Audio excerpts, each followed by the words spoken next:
and welcome to episode 171 of the Canadian Prepper Podcast. Yeah, that's right. Ian's not here tonight, so we can count.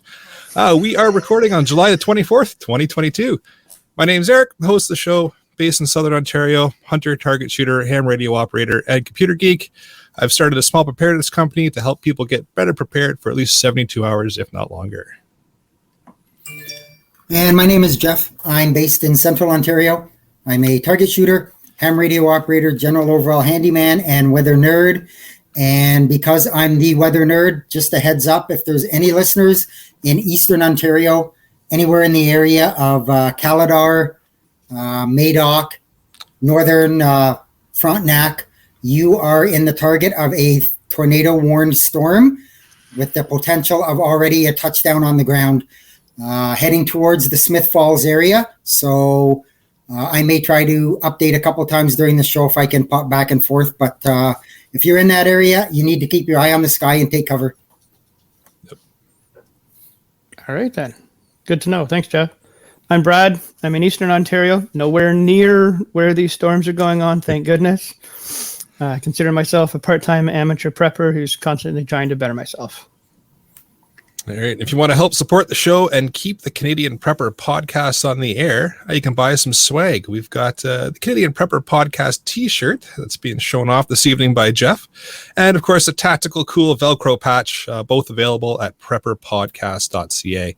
All the proceeds help keep the lights on and, of course, the backup generator fueled. And if you're enjoying the show, please take a few minutes and like us on Facebook and submit a review on iTunes. We also want your feedback, good or bad, or just if there's a topic you'd want us to cover, you can send us an email at feedback@prepperpodcast.ca. Kyle's got a good point here in the live chat. He said, really, no one said CO, CO, CO, or CGN, CGN, CGN before the show. Yeah, we forgot to do that, so both Alan and Ian did not appear this evening. But don't worry, we'll get a couple remember of next getting time at them. So we've got some listener-generated content for you in this episode. We're going to start off, of course, with some recent news articles. Then we're going to update you on our personal preps. Then we're going to get into the main topic. We got some feedback from Sasha. So let's get into the news, shall we? So for myself, I've got an article here. I know this is going to be shocking. It's a ham radio related article. Weird. No. So it's from Manitoulin.com, and it just talks about how ham radio operators are the fallback for communication. And it touches on when things like the internet and cell service goes down. And for example, when Rogers went down here recently, there's no internet cell phone service for quite a majority of people. Shocking. Ham radio still worked. So it just kind of touches on a lot of that and how they can fall back for various emergency services and help out with communication in a small little situation that's localized or a massive one, depending on what it is that's occurred. And it's kind of a neat read if you're a radio nerd, check it out. And I've got a couple. I've got one from again our Russian-Ukrainian deal. So they struck a deal to open the ports to hopefully try to get some grain out of Ukraine, considering everything that's going on with the shortage and everything. And of course, the next day, the port gets bombed. So Russia denies they had anything to do with it. Who knows the truth, but it is what it is. But our great Canadian Liberal government, and I'm trying very hard to not get us kicked off of Facebook with this one. The article from the Toronto Sun, and it basically says that the Liberal Party has moved to limit fertilizer use as the world food shortage gets worse. So again, it's a Toronto Sun article, and it just basically says that Trudeau pushes ahead on fertilizer reduction as provinces and farmers cry foul. Obviously, anybody who has a half a brain in their head is going to realize exactly what's going on in the world. And part of the fertilizer, and I'm no chemical expert or anything like that, but it's nitrogen. And last time I checked, nitrogen isn't considered a a gas or a particulate that is really, really, really bad for climate change. So, anyways, Yeah. I'll leave it at that before I'm in trouble. What about carbon Eric has to monoxide? edit more than usual. Yeah. Oh, 5 Oh. minutes, 17 seconds. I had to do that for Alan. It's his birthday, so Oh, yeah. yeah. Happy birthday, Al. Yes, Terry, we'll eat crickets and we will be happy. Not. No, So for those of you paying attention in the live chat, you will notice Ian is lurking. He just didn't want to come and hang tonight in person. So, but he is hanging out in the live chat. So make sure to send some hate mail. Let him know how you feel about him not showing up for the show, but lurking in the comments. yeah, no heckling from the cheap seats, eh? All right, let's move into what we've done lately for prep, shall we? I did a bit of fuel rotation this week, some more yard work, cleaning up from my renovations and my one shed leaving and another shed arriving and restocking it, whatnot. Work. But I did buy, thanks to Pierre from the other podcast, who is a good friend of mine. We live pretty close. He got me onto a huge, I think it's 100 liters. I don't remember. It's huge. It's $150. Huge cooler. Wheels on it, handle, the whole 9 yards. Supposed to keep ice for 5 days. I took it camping with me on the weekend, and we threw 4 bags of ice with a whole lot of drinks and other stuff in it. And tonight, my son and I just emptied it, and there was still a good amount of ice in the bottom of it. So I was pretty impressed. Nice. So it's good. Yeah, that's awesome. Yeah. So here come the like the, you- chirps. So Go ahead. DM Davey mentions that Ian just got a haircut as bad as Trudeau's. That explains why he's not here. Yeah. Oh, yeah. Well done. Sorry, Jeff. Like Brad, I did some fuel rotation and did my Costco visit that I do every maybe 6 weeks or so, and walked out with not much and a substantially lighter pocketbook. So It's funny how that happens. yeah, I'm not impressed, but Darn it is what it Costco. is. Got to live with it for now, unfortunately. Yeah, this is true. Yeah, for me, it was a week of work followed by some more work. And then More let me work. guess, some more work? Yeah. It was a busy week. Funny how for, that happens. for work. So it is what it is. Sometimes it takes over, and Oh, I get some Dan pepper there stuff in the down the live road here. chat. Dan there in the live chat says there's a tornado on the ground. Oh, Yeah, I'm Where are you? just gonna flip over to the other page for a second and have a look. yep. Whereabouts, Dan? If you're able to let us know where it is, that'd be awesome. Yeah. All right. Well, we're waiting for an update from Dan or Jeff in regards to where that tornado touched down. How about we move into the main topic? So this whole episode came from an email, actually, from a listener. So we had Sasha in South Africa flip an email into us, and after reading it, we decided we would just turn it into an episode because it's an email full of all kinds of little areas that we can open up and expand on. So we figured, why not? So here we are. I'll read the email and then we will move into expanding on the topic. So I'll just open it up to the panel and we'll discuss the points and see where it takes us. I'm sure it's going to take us to all kinds of fun and interesting spots. And for those of you in the live chat, don't be afraid to jump in and throw your thoughts in as well. So here we go with the email. It says, hi, Canadian preppers. Here are some ideas to help with content. Most of it you have touched on, but there may be some additional ideas for you. I live in South Africa.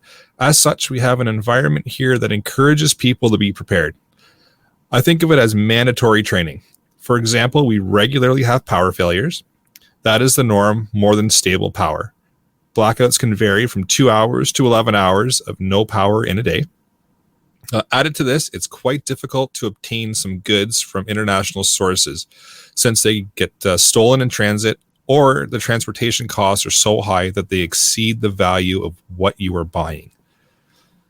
With that in mind, one tends to learn various lessons. These include things like have a bunch of tools and also diagnostic equipment.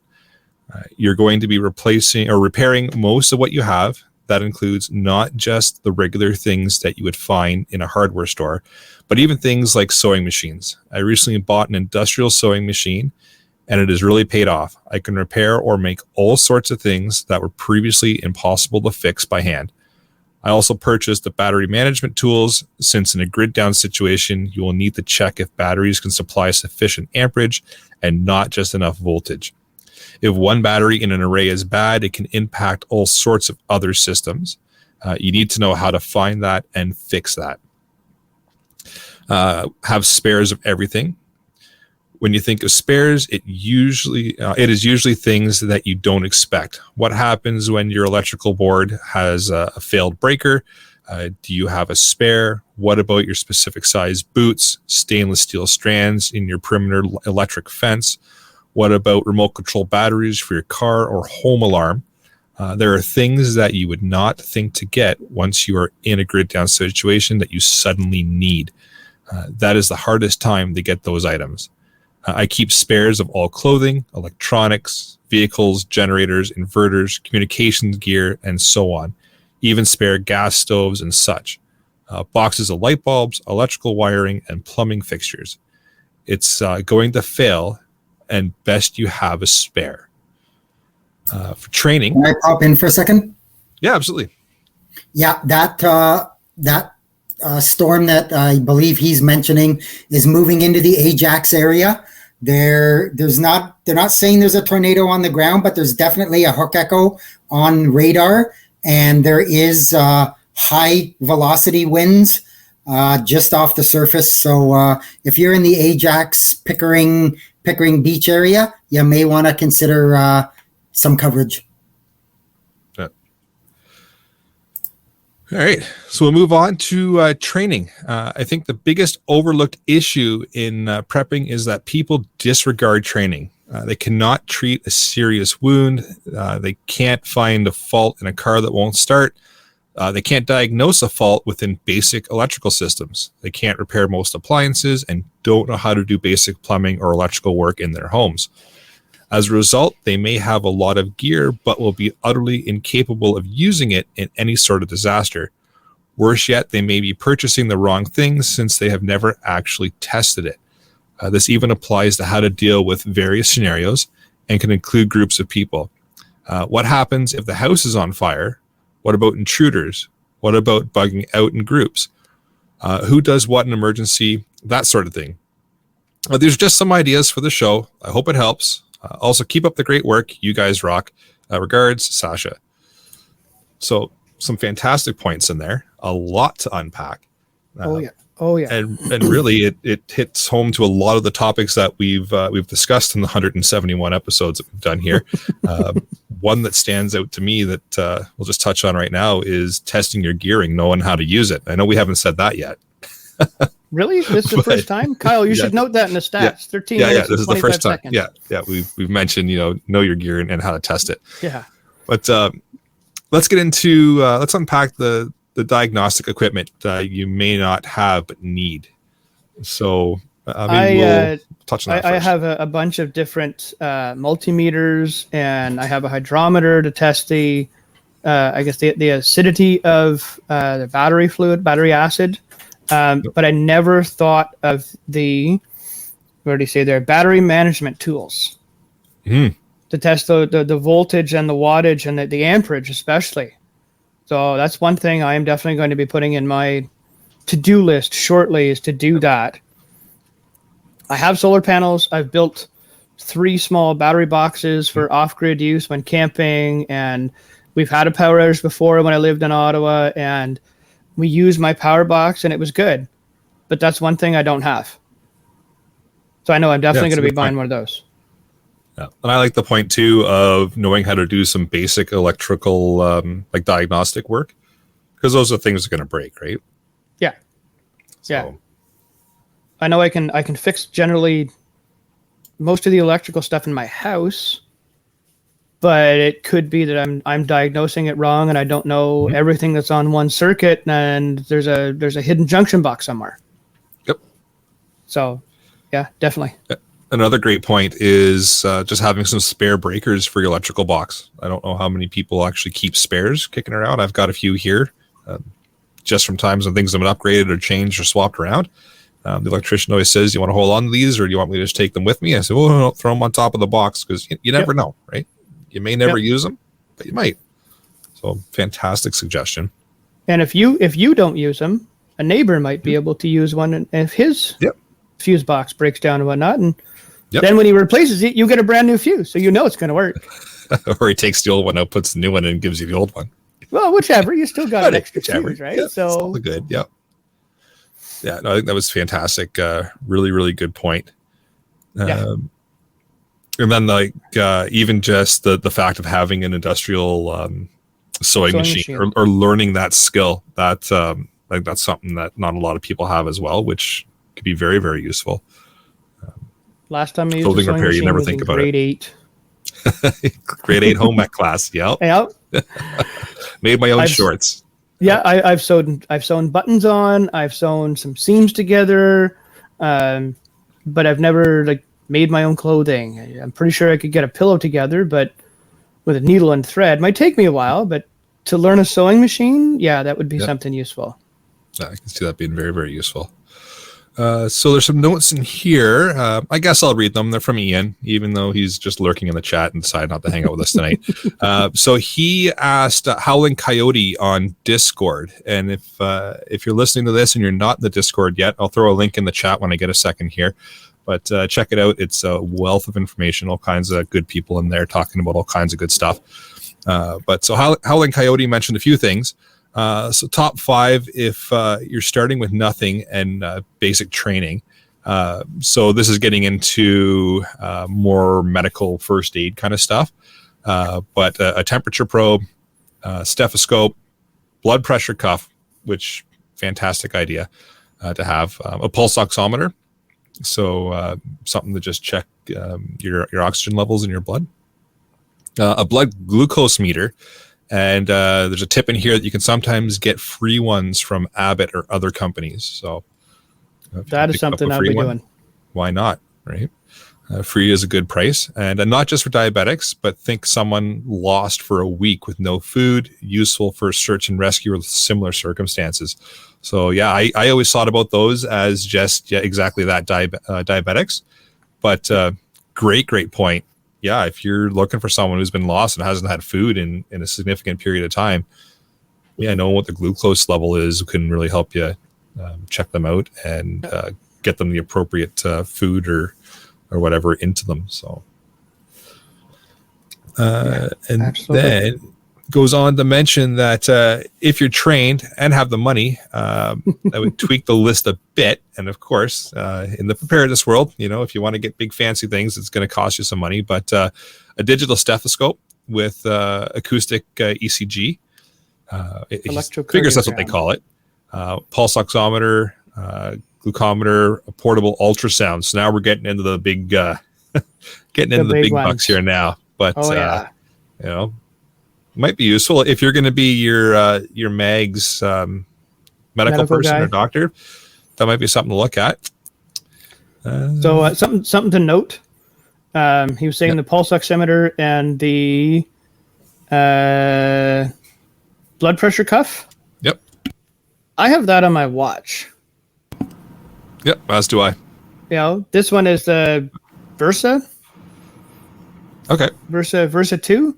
But the first one I got was actually from Walmart for $25. And a family member of mine has some health issues. They have a pulse oximeter at home and a sphygmomanometer, a blood pressure cuff. And they put it on one arm. I put my watch on their arm, the other arm. And we were basically right within the same, wild 2 numbers kind of thing. Does your watch do blood pressure as well? Not this one. Okay. The one actually from Walmart does, and it was actually pretty damn accurate. I was really impressed with it. So I've kept it around, and I keep it charged just for that reason, that I can throw that into a med kit really quickly and be able to help somebody if needed. Cool. Brandon in the live chat here mentioned used a glucose meter to see how fasting affected his body. And it was interesting to see. That's a good point too. Yeah. I never thought about that. Yeah, really good point. There's all kinds of different uses for this stuff that you don't think about until people throw out the ideas. It's good. It's good. But yeah, as far as like diagnostic equipment, yeah, I like the idea of multimeters, thermometers, gas leak detectors. That's a good one too. If you're able to throw some money at that, because you never know. Yeah. If you got some gas floating around, you might want to know what it is and get the heck out of Dodge. And this might actually be a better time to mention carbon monoxide because carbon monoxide detector. Battery powered one. Yeah, better than the 5 minutes in that we hit there. But yeah, so those are all good things. Like we said, battery conditioners, multimeters, thermometers, gas leak detectors, all really, really good things to have in your kit. And then again, getting back to basics and learning how to fix those little electrical things that could possibly go wrong in your house, that could possibly go wrong in your car, or any other mode of transportation that you have, or even that could affect things like your flashlights or maybe your pulse oximeter if you're getting down it's kind of more fancier electronics, I would imagine. But yeah, if you want to get down to that point of being able to fix those or some of the other medical equipment, you might have to learn how some of it works and do some basic repairs on some wiring that goes to them if you're in a really bad situation. Yep. You had some information on megs there, Jeff. Do you want to touch on that?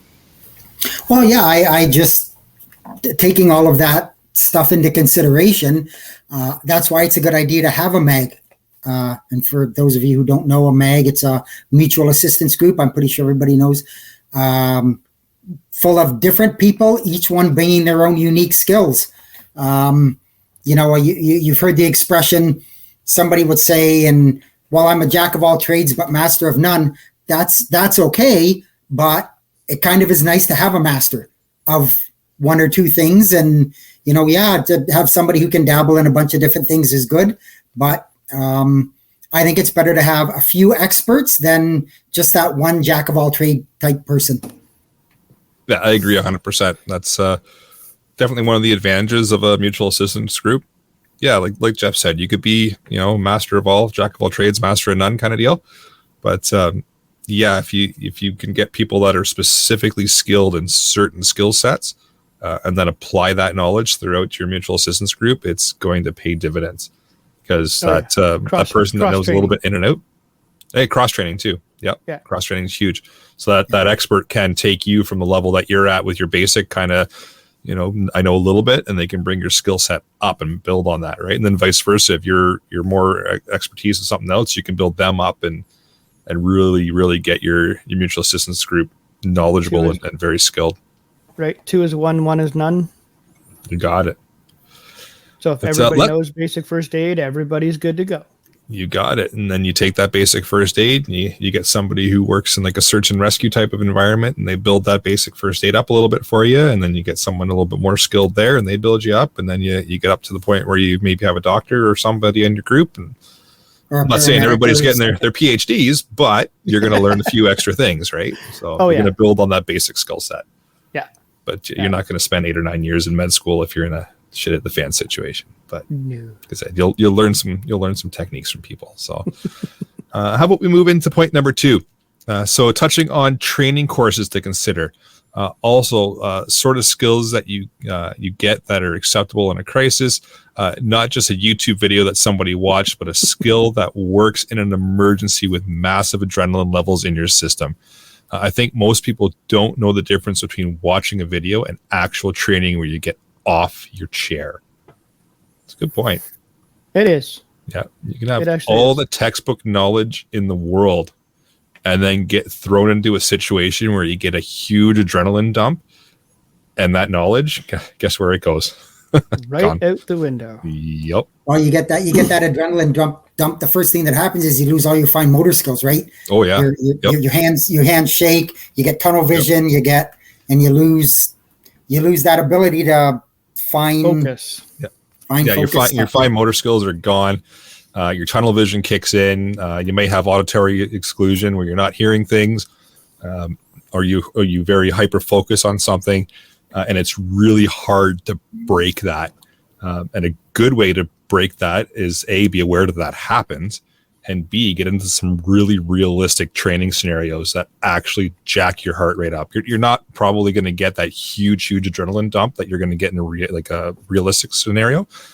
But if you get that heart rate up and you kind of start moving around and doing that training in the real world, it's going to help you huge in retaining that in the muscle memory of when you actually are in that situation and you have to act. It's amazing how quickly that training comes back and you go, did I just do that? Oh, I guess the training worked. Yep. Right. And that's just speaking from experience, being in some pretty shitty situations and snapping out of it after going, oh, did I do that? Well, I guess the training was effective. Look at that. Cool. Well, then let's carry on. But really, really good point. Get off your chair, find some in-person training. The whole COVID thing has kind of died down now. In-person training starting up again. Go find something that puts you physically in a scenario and makes you think with your heart rate elevated, and it makes you actually do something in regards to into a situation that you figure you may find yourself in at some point in time or another. Any specific training that you guys can think of or courses that you'd suggest? Wilderness first aid. That's a good one. Yep. Because it'll teach you more than just the basic or advanced. It'll teach you a whole bunch of other things, and thinking on the fly. Yep. In a completely foreign area to you, it'll teach you a lot more than just, like I said, just the regular first aid stuff. Yep, 100%. I would definitely love to take one at some point. I just found out recently where there might be one offered in the area to me, so I'm going to start looking into that, and I'll let you guys know what I came up with in a couple of weeks from now. Very nice. A training course that comes to mind for me is just lockpicking, and that one's for you, Alan. So we got CO and we've got lockpicking out there for you. But it's a good skill to know. It's a good skill to have, and it's one that can perish very quickly if you don't practice it. So I know there are some places, including Alan, that does lockpicking training. So if you can find an in-person course for that, again, that's not something that you might have to do with an elevated heart rate, but it couldn't hurt, because you might be in a really bad situation where you got to get through a door real quick. You might just want to bash the door at that point. But if you got to do it covertly, that is true. That might be a good one too, right? So it all depends on the situation you're in and what you're facing and how you want to gain access to a certain place, lawfully, of course, with proper authorization, because we're not telling you to break into places, but no, whatever that situation may throw at you, that's another option. And even on top of just the wilderness first aid, just a basic first aid course. Oh yeah, I'm not discounting that at all. Yep. No, if you haven't taken that, that's a good one, because that puts you hands-on with applying tourniquets, with applying bandages, with applying all kinds of different things to do with first aid. They get you doing it hands-on instead of just sitting in front of your computer watching somebody else do it. So I don't know if Home Depot does it anymore, but they used to hold like little workshops, plumbing, electrical, framing, deck building, whatnot. And those are usually free. You go in, you get a little pamphlet of, this is kind of the building code or the electric code or plumbing code, and we're going to teach you how to install a toilet or unclog a drain or put some shingles back on your roof or wire up a simple circuit, that kind of stuff. I honestly don't know if they do those anymore.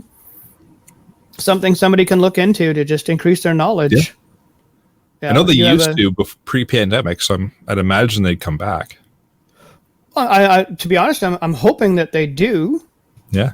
That was a great resource to go and talk to some of those experts before and after the class, and to get some good tips and pointers, and take the. I've never taken one, but I've seen in a couple of Home Depots around here that they've had the little mini bleachers set up on a Friday afternoon, running in to get something real quick, and it's for the Saturday or Sunday workshops, and I think that might be something good for everybody to do. Yeah, absolutely. Again, hands-on is the key. Yeah. We got DM Davey in the live chat going, wish I knew how to lockpick. Been wearing these damn handcuffs almost a week. If I could help you out, that's what the key looks like. So there you go. But you're probably going to be stuck in them a little while longer. We're not going to ask questions, and we don't judge. So, all right. Any other training courses that we should throw out there that people should think about? Any other thoughts? I'm surprised you haven't said the ham radio course. See, I didn't want to put that one out there because everyone just assumes I'm going to say it. Well, I said it for you. It's out there. There you go. It's out there now. Yeah, absolutely. Communication's a big part of preparedness. So any kind of training course in communications would be quite useful. And ham radio can be pretty hands-on as well with setting antennas up and running cables and all that. So, but I won't go off on a tangent like I tend to do every once in a while. So, but we'll just refer to our previous ham radio episodes for tips and tricks on that. There's what, 4? I think so. Yeah, it should be 5 or 6, but we'll put some more out eventually. There you go. One other thing I found might be good is just reference books. If you can't get the training, at least you can read and possibly practice something on yourself of like putting a tourniquet on or a compress bandage or a triangle bandage to do a sling on yourself or a splint or something and put it on the ground and then get up and walk around. So you know what it feels like. If you put one on somebody and somebody says, "Oh, that's too tight," or that's cutting off the blood flow when it shouldn't, whatnot. Okay, well you can understand that and work with the person to get them to safety and so they're comfortable at least. Yeah, no, that's a good point. So we'll move on to point number 3 here. Training leads to the next thing: writing down and reviewing lessons. Not all homes and scenarios are the same. People need to review what worked and what failed. This practice allows people to get better. If you practice dealing with a family member who had a nasty arterial bleed, how did everyone react? Who did what? What could have been done better? What was successful? Reviews of your performance is the only way to improve, yet people don't talk about this. 100%. That's a fantastic way to learn. Sit down and debrief the situation. After action report kind of thing, fantastic. Right? Fantastic. Yeah. Yeah. And the after action report. What went well? What went horribly wrong? How can we fix it? What could be done better next time? And what did we do perfectly this time around? It's great to just sit down and chat with your group after a small event or a major event has happened to get everybody's perspective on what they saw, what they did, what they didn't do, what they saw you do, what they saw you not do, what they expected, and what did or didn't happen. Fantastic way to learn, but you have to do it in a non-judgmental way, because as soon as you start blaming people or telling them, you should have done this, you're terrible, you're no good, it completely loses its point. It has to be in an open environment where you're everybody's not afraid to hear what they did wrong, but also can hear what they did right. Because if you turn it negative, no one's going to learn. Yeah, lots of positive reinforcement, positive feedback. Yeah. Don't do this again, but maybe instead you should do this. Yep. As it works really humans, well. our brain cannot accept negative comments and negative reinforcement. Positive reinforcement is a whole lot better. Yep, 100%. I've done many types of debriefs for all kinds of different scenarios, and it's always, I've learned a ton from them. When we can sit down as a crew and go, okay, this went really well, this didn't go so great, here's how we can improve next time. And guess what? Next time, the things that went south didn't go south. So I really like that, and bang on, people don't talk about doing this because people are afraid of being criticized, right? Yeah. So it's all about how you approach it, and make sure that your team or your mag is aware that it's not a negative criticism, it's a constructive criticism, and everybody's just trying to get better and make each other better. and you will learn a ton from doing debriefs. It's like a dress rehearsal for a play. Mm-hmm. You run through everything. Yep. And then see what worked and what didn't work. Yep. Unfortunately, this is kind of sometimes after the action has already happened and the real good stuff or bad stuff has happened, but it's still worth it to go through it. And like you said, Eric, all those different scenarios you've been through, what went well? What can we do better next time? Yeah. Or you can even, if you're running through a training course and you're running through scenarios where you're getting that heart rate up and you're trying to see how you're going to react to things, do a debrief after. It wasn't a real scenario. Nobody actually got hurt, but you still get a general idea. You're not going to know 110% how you're going to react, but you're going to get a general idea, and getting that bird's eye view from somebody else. Huge learning opportunity. And yeah, like I said, and I'll say it again, nobody ever thinks of this, or people skirt away from it because they're afraid of it. It's all about just setting it up in a positive environment and making sure everybody realizes they're going to learn from it. But a great point, and something I think everybody should kind of build into their training, and if they haven't already, start doing it, because you're going to learn lots from that. Yeah. So deteriorating skills, point number 4. So people do something and they think that's it. You're good. I've done the first aid training. I'm good. I did it 3 years ago. Don't worry, it's fine. I know how to put a tourniquet on. I know how to put a bandage on. We're good.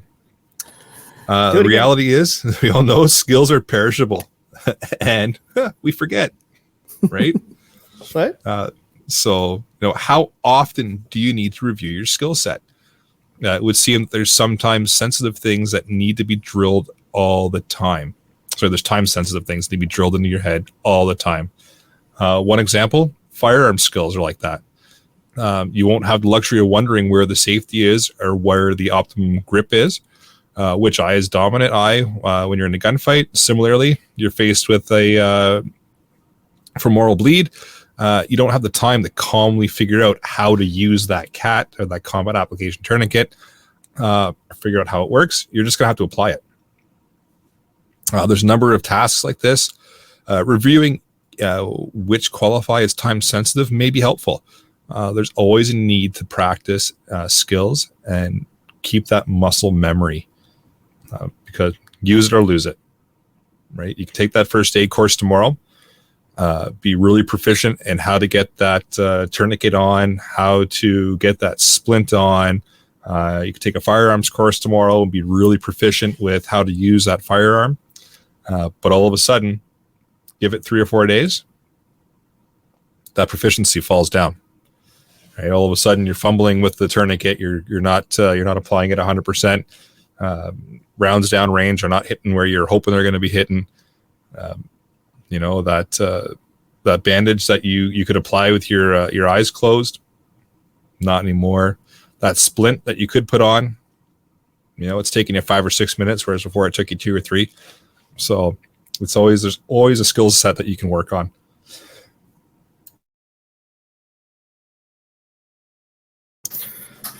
I would definitely agree with all that skill stuff that, yeah, if you don't keep practicing, it's going to fade away.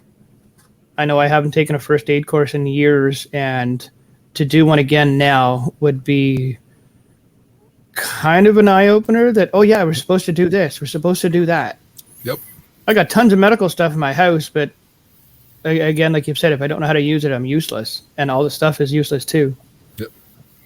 And things change. Like, it used to be, you used to do the 3 compressions in a breath and whatever. Now they're saying, last I knew, or at least, bother doing the breaths. Just make sure the blood's flowing and hard and fast. Yep. Hard and fast. Many pumps as you can, many compressions as you can. If you didn't break a rib, you weren't trying hard enough. Yep, 100%. More or less. Yep. Yeah, that completely changes. I'm the same. When I first started doing first aid courses, it was 25-2, and then all of a sudden it changed to 30-2. And now the last one I did about 2 weeks ago now. Yeah, like you said, Jeff, it's just compressions. And that's all based on research from people that are a lot smarter than I am with medical stuff. But to stay up on that, it's a perishable skill. Yeah. I'm not saying that if, all of a sudden, your 25-2 is not going to help, it's not going to be as effective according to the experts that have studied this for years, right? Yeah. But it's just something good to know that that knowledge is out there and how to use it, and how to use the equipment. And I'm going to go back to testing your equipment, knowing how to use it. But even just breaking out your first aid kit, maybe once a month, just sit down. It gives you the opportunity to organize it, check to make sure everything's in there that should still be in there, and practice how to use some of it. Why not? And I mean, on the first aid end of it, now lots and lots of places have a defib or whatever they call it. Yeah, AED. Yep. And I've never used one. They say it's easy. The machine kind of walks you through it. But you know what? It would be awfully nice to just give it a shot a couple times ahead of time and know what you're doing. Talk to Alan. 100%. I'm sure he can set you up with one. Oh, yeah. Yep. Yeah, I've had a few times in the past where I've had them on a scene for something, and I haven't thankfully had to hook them up, but it's been to the point where it's been pretty darn close. And it's like, yep. Ooh, this was easy to do in the controlled environment of a classroom. I really hope I don't have to hook this thing up. If you do, they're pretty well documented. There's all kinds of pictures and instructions. But when you've got that adrenaline dump, you got that heart rate going, like Jeff said, your fine motor skills are gone. It's really good to have that practiced and know how to do it, because you're going to fall back into your training, and you're just going to automatically go into that muscle memory and just do things without thinking about it. And like applying the pads, for example, with an AED might be useful, right? You'll just fall back into it and away you go. But yeah, and even like the firearm skills. Again, hopefully nobody ever has to use a firearm for anything besides putting holes in paper. But if you're in that situation and lawfully you can use said firearm for the situation you're in, you want to make darn sure that your shots are going where they're supposed to go, right? Yeah. So getting to the range and punching some holes in paper and just practicing and being proficient with that tool is useful. And even we'll bring this back around to our initial topic about talking about the electronics and tools and repairing. You want to know how to use the troubleshooting tools that you have for the small electronics or anything else in the house. You want to know how to use them, because if you don't, it's a skill set that perishes as well, right? So you might be able to fix something today, but a year and a half from now when it actually breaks, do you remember how to use the diagnostic tools in order to fix that item? How do I use this again? What goes where? Oh, crap. Where'd the instruction booklet go? The internet's down. I can't look up how to use this again. YouTube University is out of session. God damn it. Exactly. So always good resource. Things when it works. Yeah. So when it doesn't, you're screwed. Yeah. So keep in mind, I think the big take home from point number 4 is keep in mind that skills are perishable. If you don't practice, you're going to lose that muscle memory. Yeah, you might retain a little bit of memory about how you did it. It's going to take you a lot longer to actually complete the task, because you're going to spend a lot of time trying to figure it out. So, practice. Yeah. So into point number 5. So, unlikely spares that you may need and things that are overlooked. A bit like, do you have a spare can opener? 43 minutes, 55 seconds. And that's right in the notes. Look at that. Example that everyone forgets about. I have spares for all the major systems in my house. Electrical, plumbing, gas, batteries, electronic goods, medical, painkillers, vehicle, personal, so like glasses, as well as personal effects, to name but a few, but even 2 chainsaws. Jeff. So believe it or not, one broke. It is, of course, an expensive in the short term, but like with food preps where you eat your mistakes, you eventually make up the investment as you end up replacing systems anyways. I like that point where with your food preps, you eat your mistakes. I had never thought about that before, but yeah, if you make a mistake with your food preps, you're just going to eat it and carry on. Yep.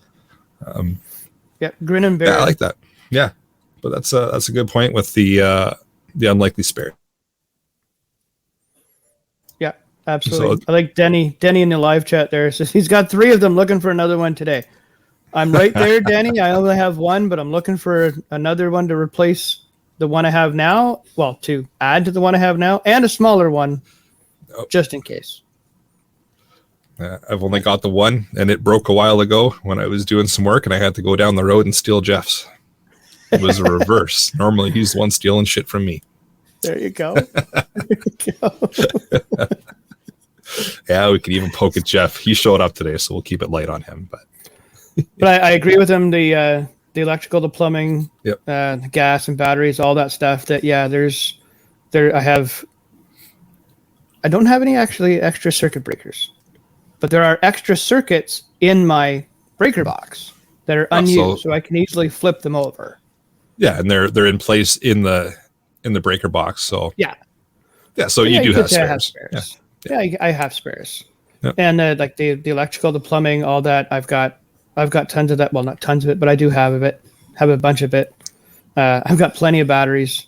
Mhm. All those things. Yeah, like your food preps over time. Get them slowly. Buy one extra package of batteries when you go to Costco. Mhm. Go to the hardware store. Buy an extra circuit breaker. Buy a little package of plugs. A couple of receptacle covers. Yep. You know, the prepackaged like 25 feet of different wires, like 14.2, 14.3, 10.3, the big 240 stuff for your stove or your dryer. Those kinds of things, and it'll just like your food preps, it'll all add up to I have a stock room full of stuff. Exactly. And I think it's important too with this one is to not go overboard with it. Because I know everybody in this kind of mindset likes to go and, oh yeah, I need 1 or 2 electrical sockets, so I'll just buy a skid. You know, be realistic with it, right? Like don't go out and bankrupt yourself, but grab 1 or 2 of everything so you've got some spares. Look around your house and say, what have I replaced in the last year or so that's broken, and replace the spares. Yeah. Just have a couple of sitting around and maybe do a quick inventory and just think, what else can break here, or what could go wrong that I could reasonably fix, and just grab a couple spares if it's financially feasible, and just have them set aside just in case. And I do not have 27 can openers in my house. It's 30, right? More. I'll give him a benefit of the doubt and say it's 25. 25 skids. Yeah. Yeah. No, Yeah. I'm not a distributor yet. Not yet. You're just waiting for your custom can openers, right? With the CPP logo on them. Yeah. Funny you should say that. I have a buddy of mine who's got a laser engraver. Oh no. Oh, we're gonna talk after the show. But yeah, like we said, having spares, and that's pretty well ingrained in the emergency preparedness group. 1 is none, 2 is 1 kind of setup. Like pretty much everybody has some spares kicking around, but take some time to kind of figure out what you don't have spare wise and what you could get. Yeah. But that takes us into number 6. How to organize all your preps. So you've got all these spares, you've got all your preps, but people usually struggle to put things in places where they will be needed. They'll have a bug out bag, but what about medical tools and kit? Medical trauma is different from, say, treating a headache. Or so even a splitting trauma versus non-trauma is necessary. So what about radio gear? There it is. How do families coordinate rapid departure? Does everyone fill a crate with personal effects and then you throw those into a trailer before leaving? What about food? That could go into a container, but what would you take? Bug out food is probably a good idea. That too could go into a stacking crate. Organizing preps, even ones that are not time sensitive, are a lot harder than most of us appreciate. Again, I think bang on. And I think that brings us back to the episode we did with Hughes, where we did a debrief with him when he had to evacuate with, I think he had all of 5 minutes notice that there was a fire encroaching on his property. Yes, I remember that. His family had to pack up and get out of Dodge. And he's incredibly organized. Like, let's not kid ourselves here. Talking about Hughes, he's probably one of the most organized people I've seen as far as preps go. He, he's the one that introduced the checklist to us, and and talked about how his trailer is all stocked up and how he's got everything ready to go, and he's got different levels of do we go, do we not go, maybe we go, holy crap, we're going. His whole DEFCON levels there. Incredibly organized, and if you haven't listened to that episode, go back and have a listen to it, because it's a really good debrief on, again, what went well, what went wrong, and how things could have improved. But yeah, having your stuff organized and knowing where it is and how it is set up, I think is incredibly important, and it's really good to revisit it, because just because it makes sense today doesn't mean it's going to make sense tomorrow. Yeah, things change, priorities change, all that kind of stuff that you need to know where your new stuff is or what your prioritizing is now that you've changed tactics to this, that, or the other thing. My old shed that I had here was a mess. Everybody will attest to that that's been here. It was a mess. In my new shed, I've taken the time to put some cabinets up. I'm starting to... Everything is in the shed, and now it's organize it. This is here. This is there. Put some labels on it. Do all that stuff. So yeah, I can walk in 3 sheets to the wind and go over to a wall and open the right cabinet and pull out a box of screws, and here you go. That's exactly the size you'll need to do what you're doing. Perfect. So yeah, definitely organization is key, and I'm working on that constantly. Yeah, it's not something that you just do and then walk away, because it's going to change. You're going to use things out of your kit. You're going to use things out of your preps. Things are going to move around. Things are going to change in your life where you have to change your preps. Right? So keeping things organized, keeping them in a place that makes sense is important. And I think that's another thing that people just think, okay, I've organized my go bag or my bug out bag or whatever you want to name your bag that's going to get you out of Dodge, and you just leave it sit. That's great. Yeah. So today you know where everything is. You know how it's set up. 4 days from now, do you still remember where that tourniquet is? Maybe, maybe not. Do you remember where that pad of paper and pencil is? Maybe, maybe not. Do you remember where you left your car keys yesterday? Do I remember where I left my car keys an hour ago? No. The answer is no.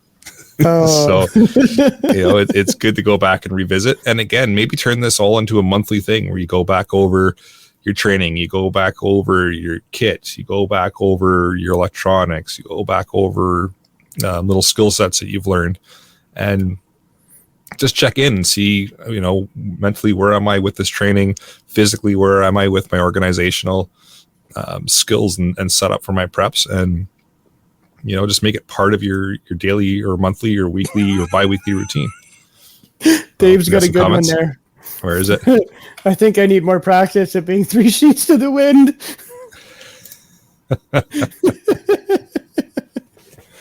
Oh boy. Well, and come on the show again, Dave, and maybe have a couple of drinks with us. We can help you practice that. I agree with Danny just above that too. That I think I have things set up, then realize a twister hit and have to redo. Yes, yes. Yep. It's funny how that happens because we all lead busy lives, right? So you'll go and grab something and just whirlwind back out. Yep. Forget about it and come back 3 weeks later looking for it, going, I thought it was here. It was over here last time. It was, yeah. Now where the heck did I put it? Yep. So yeah, going back and revisiting the organization of your preps, I think, is a huge one. Like I said, it'll pay dividends in any kind of situation that you find yourself in. If it's just a small little, repair job that you have to do just because something happened to break, or you're in that big, holy shit, traumatic situation where you got to go and patch a buddy up or a family member or something, you'll know where everything is, and boom, it just all falls into place. Yeah. Like you said, the muscle memory of where it all is. Definitely. Yeah. Huge. But it's a fantastic email. Like I said, lots and lots to unpack. I'm sure that we could keep going on and on and on about more of it. Anybody on the panel have anything else they want to add to what we talked about? Or I like the fact of what he said there. Where was it? But the South African doctors that are used to delivering babies without any equipment. Yeah. that takes guts and skill Yep. to do that. Women have been having babies for millions of years without really any trouble. But to have somebody there who's medically trained to help in case there's a complication and whatnot, and we in the civilized first world countries, women's in the stirrups, doctors between her legs, baby comes out, push, push, push. Okay, baby pops out, you're good. Over there, they don't have that luxury. Mm. I would, if I ever got the chance to meet a South African doctor who has done that, I would happily shake his hand and buy him a beer. Or two. Yep. Maybe a case. There you go. But yeah. Canadian 2-4. There you go. Yeah, there you go. But to be able to do that in those conditions and have those kids survive, yeah, hats off, man. Yeah, it's Definitely. just reading back in those comments there. It says the Canadian Anesthesia Society guidelines actually state the only indispensable monitor in the room is the anesthesiologist. Yeah. That's crazy. So, and I can't speak to the accuracy of that comment. I haven't looked it up myself, but it's in the show notes and it's on the internet, so it must be true. Absolutely. Yeah. Absolutely. But yeah, it's that is impressive. I like the box of urine dipsticks. Mm-hmm. Where he put that in there, that your That's glucose levels, ketones, and whatnot. That it's an EMP-proof tool. Piss on the stick; it'll tell you what's going on. Yep. Yeah, that's a good thing to have in your kit too. Yeah, I hadn't thought of that, and I have a family member who is a paramedic, and I'm going to go and see him in 4 weeks from now. I'm going to ask him to obtain some of those from his sources for me so I can bring them home. If you can strategically liberate a few. Yeah, that's the words I'm looking for. That kind of thing. So your tax dollars bought them, right? That's right. So I can take them. Yeah, that's probably not how that works, but sure. We'll just go with that. Why not? It sounds friendly. Absolutely. But yeah, I thought that was a really good idea. Mm-hmm. And the glucose meter. Hadn't thought of that. I got a couple of buddies of mine who are diabetic, and I have asked them before, what's the medication you take? Like, what's the type of insulin that you are on? Mm-hmm. I took a couple of pictures of it so I know grid down situation. If we're to that point where we're scavenging, looting, whatnot, we're liberating, like you said, I know what to look for him. Yep. So I know he can be okay. Or even let's put this in a scenario where it's not a grid down situation and your buddy just goes down for whatever reason. You're out and you got to call paramedics. Boom, you've got all the information there. You can relay to them right there. Here's what he's on. Here's what he takes. Here's what happened. That's invaluable. Right? Unfortunately, fell out of contact with him over the last 2 years. But I did ask him, can you show me at some point how you administer this to yourself? So I know, like you said, Eric, if he's down, I know if he's down, I need to do this. I need to twist this dial or put this amount in the syringe and put it here.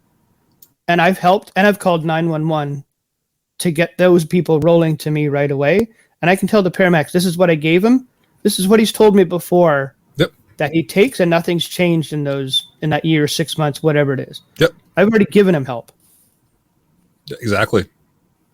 Knowledge, right? Knowledge is key. Exactly. 100% it is. Well, with that, shall we move into the podcast challenge?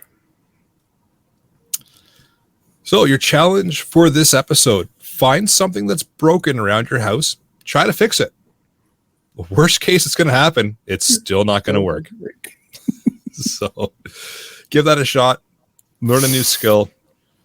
And if you fix something, let us know at feedback@prepperpodcast.ca.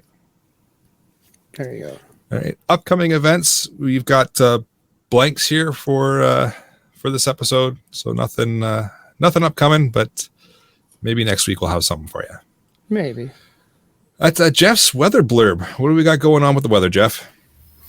Lots. So I'll be brief. There's still a lot of pretty strong storms going on. There's a couple of pretty good cells going through the Toronto, Durham, Oshawa area right now. Reports of some power outages, some minor tree damage, and some minor flooding. The storms to the east are in and around the Smith Falls area now. They are weakening.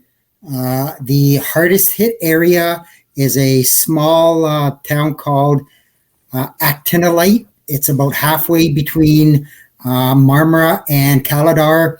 Apparently there is substantial damage there. Highway 7 is closed. It is covered in debris, including apparently parts of a house. So our thoughts are with people who's had their stuff damaged. On some other news, the heat dome is returning to BC. I think Ian will probably be finally happy. Then 1 or 2 days of sunshine.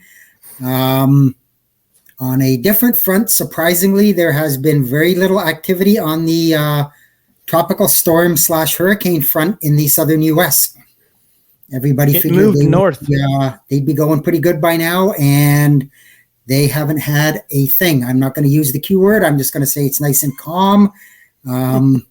But outside of that, again, we help you out with the weather, but just keep your eye to the sky, keep paying attention. Don't be scared, be prepared. All right. I can agree with that one. So, deal of the week. So, if you're in the Discord again, there was mention of Costco's got a sale right now on AA and AAA batteries. So $9.97. They're 40 packs and they're Duracell. So, and I can vouch that they are there, and that is the price. I think I was there today, and may or may not have picked one up. So I think I know where I'm going tomorrow. Won't be at the same Costco as you, Eric, but I'm definitely going to go to one. All right. So shout outs, just a quick shout out to Sasha for the email that turned into this episode. Really appreciate you taking the time to send this in. It's obviously turned into a full episode for us. So really appreciate that. And I'm sure that it's going to help out the listeners as a whole with getting a lot of information out to them and a lot of good, valid information and just getting people to think. So again, thank you very much for taking the time to send that in. And thanks for being a listener. We appreciate it. And we do appreciate when listeners take the time to flip an email in and give us some feedback and let us know what you think and what you'd like us to talk about. Because who knows, we might make an entire full episode out of it. You never know. Email and iTunes reviews, nothing new. So yeah, if you got a second, throw us an email or throw a review up for us. And with that, I will bring episode number 171 of the Canadian Prepper Podcast to an end. You can find the podcast on iTunes, Podbean, Spotify, or of course your favorite podcast app. Please help us out, submit a review. It does help other people find us. And we do record these shows live on Facebook and YouTube. If you want an early peek at the shows, please subscribe to the YouTube channel, Canadian Prepper Podcast, and click the notifications tab. That gives you an alert when we're going live. If you want to reach me, you can just send an email to feedback@prepperpodcast.ca. And I can be reached at batbradcpp@gmail.com. 3 sheets to the wind, huh, Brad? Absolutely. I got tomorrow off, so I'm living her up. All right. Please check out Rapid Survival at rapidsurvival.com. You can get me there on the live chat. You can also email me at feedback@prepperpodcast.ca. So thanks for joining us this evening. Till next time, be prepared, stay safe, and keep learning.